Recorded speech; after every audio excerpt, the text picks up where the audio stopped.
मंच पर उपस्थित सभी महानुभाव, हृदयनाथ जी, उषा जी, मंगेशकर परिवार के सभी सदस्य और प्रिय देवी और सज्जनों, आप सबको मेरा प्रणाम।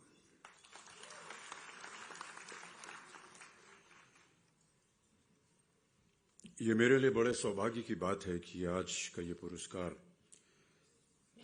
मुझे समर्पित किया गया है, लेकिन जैसा कि अभी बताया गया, मैंने सदा अपने आप को इस योग्य नहीं समझा कि इस तरह का पुरस्कार मुझे मिले।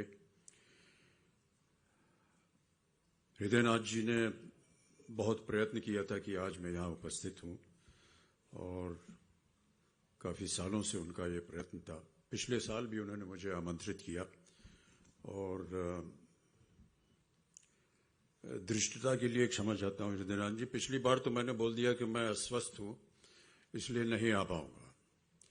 दरअसल मैं स्वस्थ था लेकिन आना नहीं चाहता था, तो अब की साल मेरे पास कोई बहाना नहीं था, इसलिए मुझे स्वीकार करना पड़ा।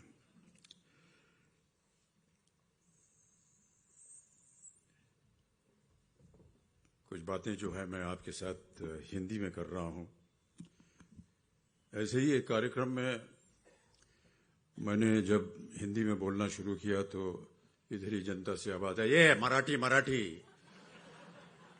तो मैंने हाथ जोड़ करके उनसे क्षमा मांग ली और कहा कि मराठी शिकत आए और बच गया। लेकिन ये जो वाकया हुआ था इसको 10-12 साल हो गए हैं और अभी तक मैं मराठी नहीं सीख पाया। पहले समय नहीं मिलता था, अब वृद्धावस्था में थोड़ा सा समय मिल रहा है, इसलिए मैं प्रयत्नशील हूं कि मराठी सीखूं।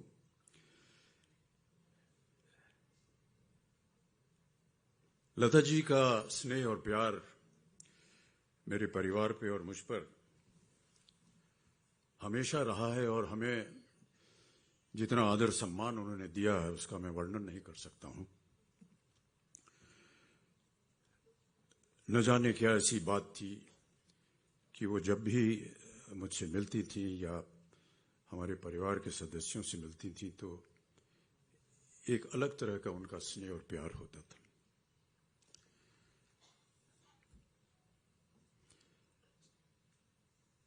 आपने देखा होगा कि पिछले वर्षों में हमारे जितने फिल्म जगत के कलाकार हैं वो विदेश जाते हैं मंच पर कार्यक्रम करने। उनका गीत होता है, गायन होता है, नृत्य होता है। शायद लोगों को पता नहीं कि इस तरह के कार्यक्रम मैं भी किया करता था और एक तरह से माना जाए तो इसकी शुरुआत जो है वो मुझे लता जी की देन मिली थी कि इसकी शुरुआत की जाए। ये शायद बहुत से लोगों को पता नहीं, 1981 की बात है। मैं न्यूयॉर्क में था और हमारे एक मित्र आए, कहा कि लता जी न्यूयॉर्क में हैं और वो आपसे मिलना चाहती हैं। तो मैं लता जी से मिलने गया। उन्होंने कहा, अमिताभ जी, मेरा यहाँ मंच पर एक कार्यक्रम है मैडिसन स्क्वायर गार्डन, जो कि बहुत ही विख्यात अमेरिका का एक स्टेडियम है। वहाँ पर एक हॉल है फेल्ट फोरम, जहाँ पर उनका कार्यक्रम होना था। उन्होंने कहा, यहाँ मैं चाहती हूँ कि आप 2 मिनट आकर के मेरी एक प्रस्तुति कर दें। लता जी का प्रस्तुति करना ये मेरे लिए समझ में नहीं आया है कैसे कह रही हैं, लेकिन क्योंकि वो लता मंगेशकर हैं इसलिए मैंने उनकी बात मान ली और मैंने कहा ठीक है लता जी, मैं आ जाऊंगा। जाने लगा तो फिर उन्होंने कहा, अमिताभ जी सुनिए, हमने सुना है कि अभी आपने अपनी एक फिल्म में गाना गाया है। अरे मैंने कहा, नहीं लता जी, वो देखिए वो हल्का फुल्का वो शादी ब्याह में नोक शोक होती रहती है, उस तरह का एक गाना था। हमारे निर्देशक ने हमको होली के दिन सुना और उन्होंने कहा कि इसको फिल्म में डालना है, तो उन्होंने डाल दिया। फिल्म का नाम था लावारिस, गाना था मेरे अंगने में। अब हमारी हालत बहुत खराब हो गई क्योंकि हमने पहले कभी ऐसा किया नहीं था। लता जी ने आग्रह किया तो हम गए और बड़ी कठिनाई से हमने किसी तरह वो गाना वहां गा दिया। जनता में कुछ लोग जो थे वो ताली वाली बजा दिए, कुछ लोग खड़े होकर के नाचने लगे। जो हमारे मित्र थे उन्होंने ये देखा, उन्होंने कहा भाई साहब अब हर साल आपका कार्यक्रम होगा अलग अलग देशों विदेशों में, और इस तरह ये कार्यक्रम शुरू हुआ। ये 80 के दशक की बात है, तो इसका श्रेय जो है ये लता जी को जाता है। तत्पश्चात लता जी के साथ मंच पर उपस्थित होने का सौभाग्य हमें कई बार मिला, और कई बार उनके साथ एक परफॉर्मेंस भी था, वो भी किया। लता जी के बारे में कई बार हम लोग सोचते हैं क्या है, और एक बार मैंने अपने पूज्य बाबूजी से पूछा कि लता मंगेशकर के बारे में आप कुछ बताइए। उन्होंने केवल एक शब्द कहा, शहद की धार। मिठास उनके गायन में शहद की तरह, और क्योंकि शहद की जो लय है वो कभी टूटती नहीं, इसलिए उनका स्वर जो है वो कभी टूटता नहीं। ये है लता मंगेशकर। मेरा हमेशा ऐसा मानना रहा है कि जब भी सही सुर लगता है तो हमारी आत्मा जो है वो परमात्मा से जुड़ जाती है। ये जो डोर है जो हमारी आत्माओं को परमात्मा के साथ जोड़ती है, ये है लता मंगेशकर जी का स्वर। जितनी बार उनके सुर को आप सुनेंगे तो आपको लगेगा कि उन्होंने आपकी आत्मा को परमात्मा से जोड़ दिया, एक ऐसी डोर से जो सदा झंकृत होती रहती। इस उपलक्ष्य में मुझे लगा कि मुझे उनके बारे में थोड़ी सी कुछ और बातें कहनी चाहिए। तो हमारे एक मित्र हैं, उनसे मैंने कहा कि भाई साहब ऐसा कार्यक्रम है, हमको कुछ बोलना पड़ेगा, तो हम लोग मिल करके कुछ लिख सकते हैं क्या?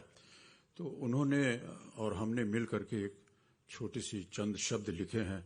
अगर आपकी आज्ञा हो तो उसको मैं पढ़ के सुनाना चाहूंगा।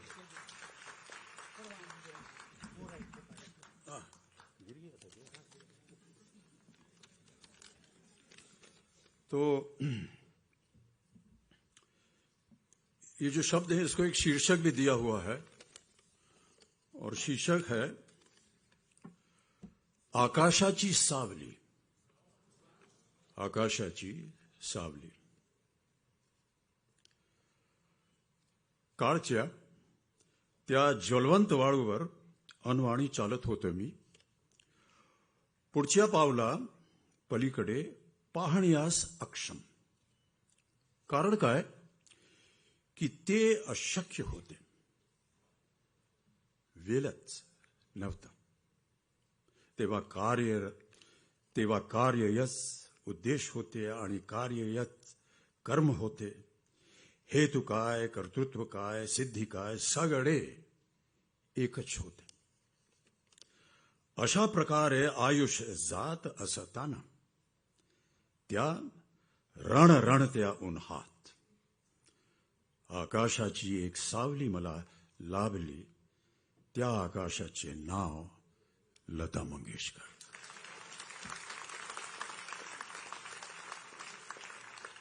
माझ्याकरिता लता दीदीचे स्वर हा संगीताचा परिचय होता। हीच संगीताची परिभाषा होती, हीच संगीताची व्याख्या होती। लता दीदी म्हणजे संगीत, आणि संगीत म्हणजे लता दीदी। माझ्याकरिता समानार्थी शब्द आहेत दोन्ही। बहुत बहुत धन्यवाद। आशाची सावली। हम मानते हैं कि आकाश जो है उसे हम ब्रह्मा कहते हैं, और ब्रह्मा के बगल में माँ सरस्वती जो है वो विराजमान है। साक्षात सरस्वती का रूप लता मंगेशकर जी हमारे समक्ष थी, तो वो ब्रह्मा के बगल में बैठी हैं, विराजमान हैं, ब्रह्म के साया में बैठी हैं। यहीं से बना आकाशाची सावली। बहुत बहुत धन्यवाद।